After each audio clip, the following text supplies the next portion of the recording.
وفاقی کابینہ کا آج ہونے والا اجلاس ملتوی۔ وزیراعظم شہباز شریف نے وفاقی کابینہ کا اجلاس کل دوپہر 1:30 بجے طلب کیا تھا۔ ذرائع کے مطابق وزراء کو کابینہ اجلاس ملتوی کیے جانے سے متعلق آگاہ کر دیا گیا۔ نئے شیڈول کا اعلان بعد میں کیا جائے گا۔ سینٹ کا اجلاس آج دن 3 بجے اور قومی اسمبلی اجلاس شام 4 بجے ہوگا۔ آئینی ترمیم ایجنڈے میں شامل نہیں۔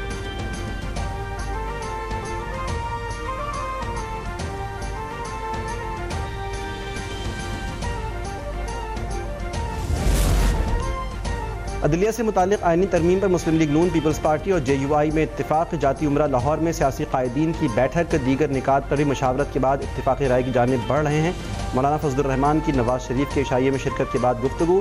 چیئرمین پیپلز پارٹی بلاول بھٹو نے کہا کہ مناسب وقت پر آئینی ترمیم دونوں ایوانوں سے پاس کروائیں گے۔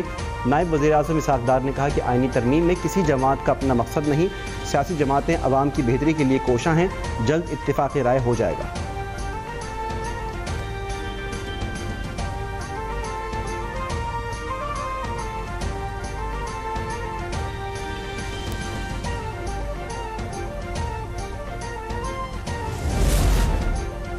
اپوزیشن آئینی ترمیم پر حکومت سے تاحال متفق نہ ہو سکی۔ قومی اسمبلی کی خصوصی کمیٹی کا ایک اور اجلاس بے نتیجہ ختم ہو گیا۔ PTI ممبران نے شرکت ہی نہیں کی۔ اجلاس آج صبح 12:30 بجے دوبارہ ہوگا۔ PP سینیٹر شہری الرحمان آج ڈرافٹ پر اتفاقی رائے ہونے کے لیے پرامید۔ PTI سے اپنا ڈرافٹ جمع کروانے کی درخواست۔ لیگی سینیٹر عرفان صدیقی نے میڈیا سے گفتگو میں کہا کہ آج کے اجلاس میں مسودے کی حتمی تیاری پر کام شروع ہوگا۔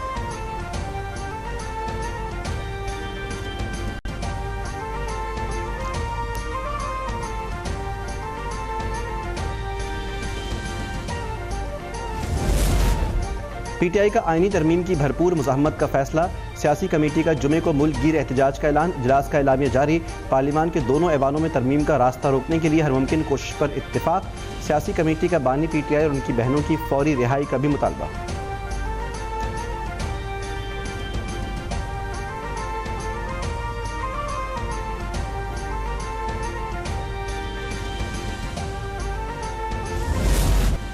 SCO کے رکن ممالک کا نئے اقتصادی مذاکرے پر اتفاق۔ رکن ممالک تنازعات کو بات چیت کے ذریعے حل کرنے پر متفق۔ اعلامیے میں سیاست، تجارت اور ثقافت کے شعبوں میں تعاون بڑھانے پر زور۔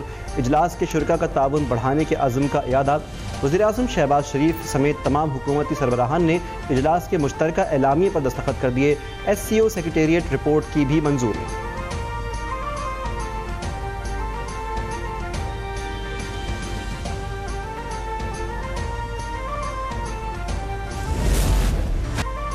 وزیراعظم شہباز شریف کا غزہ میں فوری غیر مشروط جنگ بندی کا مطالبہ۔ مشرق وسطیٰ میں پائیدار امن کے لیے آزاد فلسطینی ریاست کا قیام ضروری قرار دے دیا۔ SCO کی اختتامی تقریب سے خطاب میں کہا کہ مشرق وسطیٰ میں پائیدار امن کے لیے عالمی برادری کو منظم مظالم روکنے کے لیے اقدامات کرنا ہوں گے۔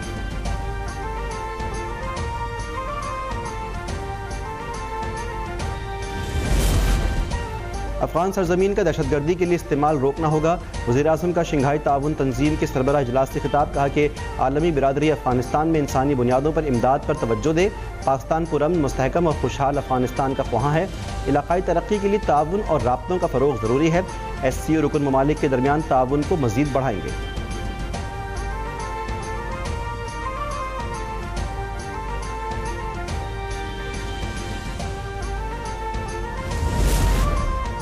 سرحد پار دہشت گردی اور علیحدگی پسندی تعاون کی راہ میں رکاوٹ ہیں۔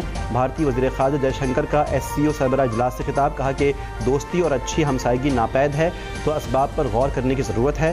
SCO کا چارٹر واضح ہے کہ دہشت گردی، علیحدگی پسندی اور انتہا پسندی کا مقابلہ کیا جائے۔ کوششیں تبھی آگے بڑھیں گی جب چارٹر سے وابستگی مضبوط ہو۔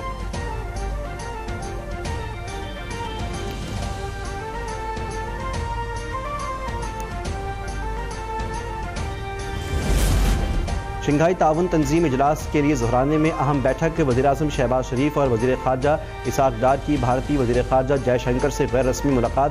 رہنماؤں نے خوشگوار ماحول میں گفتگو کی۔ جے شنکر نے شاندار میزبانی پر حکومت پاکستان کا شکریہ ادا کیا۔ SCO کی سائیڈ لائن پر وزیراعظم سے روس کے ہم منصب میخائل میشوستن کی بھی ملاقات۔ دونوں رہنماؤں کا تجارت، صنعت، توانائی، ٹیکنالوجی سمیت مختلف شعبوں میں تعاون کے فروغ پر اتفاق۔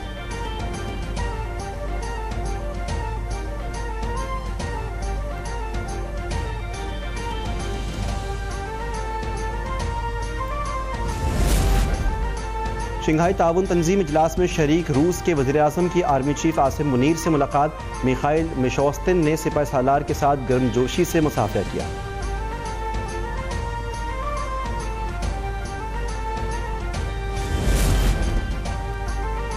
ایس سی او اجلاس کا انعقاد پاکستان کے لیے بڑا اعزاز ہے۔ سمٹ میں پائیدار ترقی کے لیے متعدد تجویزیں منظور کی گئیں۔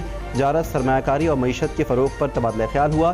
نائب وزیر اعظم اسحاق ڈار کی سیکرٹری جنرل ایس سی او کے ہمراہ مشترکہ پریس کانفرنس، کہا کہ سربراہان نے تنازعات کے باعث بین الاقوامی سرمایہ کاری میں کمی کے خدشے کا اظہار کیا، باہمی احترام اور مساوات پر مبنی ترقی کے لیے رابطوں کے فروغ پر زور دیا۔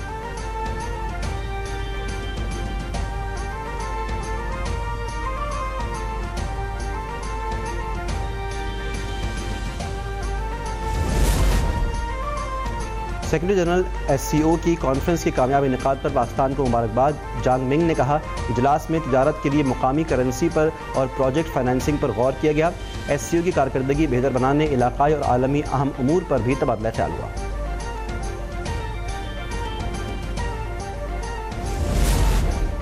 ایس سی او کا کامیاب انعقاد پاکستان کی جیت ہے۔ کانفرنس کے انعقاد سے معیشت کو فوائد حاصل ہوں گے۔ آنے والے دنوں میں مزید خوشخبریاں آئیں گی۔ وفاقی وزیر اطلاعات عطا کی گفتگو، پی ٹی آئی پر بھی تنقید، کہا کہ کوئی سیاسی جماعت ملک سے بڑی نہیں، کسی کو قانون ہاتھ میں لینے نہیں دیا جائے گا۔ جلاؤ گھیراؤ کرنے والے عناصر کے خلاف ریاست آہنی ہاتھوں سے نمٹے گی۔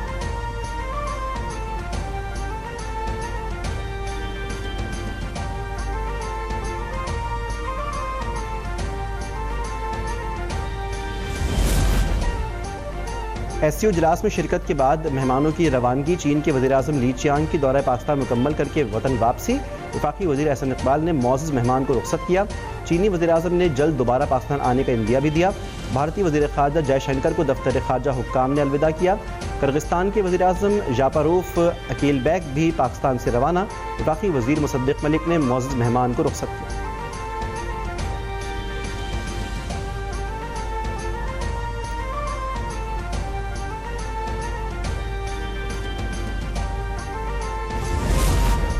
سندھ میں اطالوی زبان سکھائی جائے گی۔ وزیر اعلیٰ مراد علی شاہ اور اٹلی کی سفیر ماریلینا ارمیلین کا اتفاق۔ این ای ڈی یونیورسٹی اور اٹلی کی یونیورسٹی کے درمیان مفاہمتی یادداشت پر دستخط جلد ہوں گے۔ مراد علی شاہ کی اٹلی کی کمپنی کو کراچی میں واٹر ٹریٹمنٹ پلانٹ لگانے کی بھی دعوت۔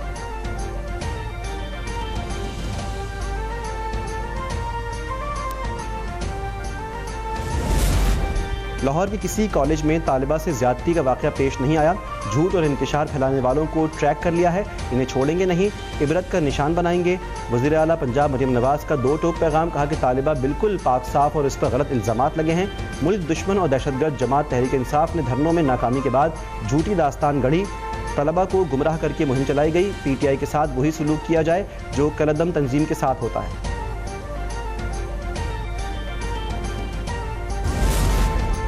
آئی ایم ایف کا 3 منافع بخش حکومتی ڈیسکوز کی نجکاری کا مطالبہ، کہا کہ 31 جنوری 2025 تک تمام ڈیسکوز میں پروفیشنل انتظامیہ لائی جائے۔ مئی 2025 تک 2 ڈیسکوز کی نجکاری کی جائے، جس کے لیے ٹیکنیکل ایڈوائزرز تعینات کیے جائیں۔ ذرائع پاور ڈویژن کے مطابق حکومت نے نندی پور اور گدو پاور پلانٹس کی نجکاری کی یقین دہانی کروائی۔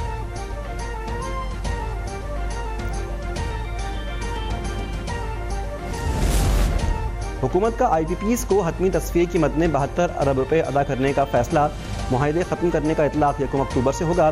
ذرائع کے مطابق 5 آئی پی پیز کو رقم ادا کرنے پر اتفاق ہوا۔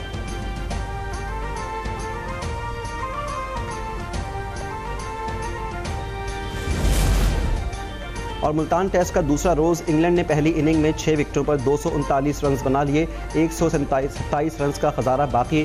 بینڈکٹ 114 رنز بنا کر آؤٹ، ساجد خان کی 4 اور نعمان علی کی 2 وکٹیں۔ پاکستان نے پہلی اننگ میں 366 رنز سکور کیے۔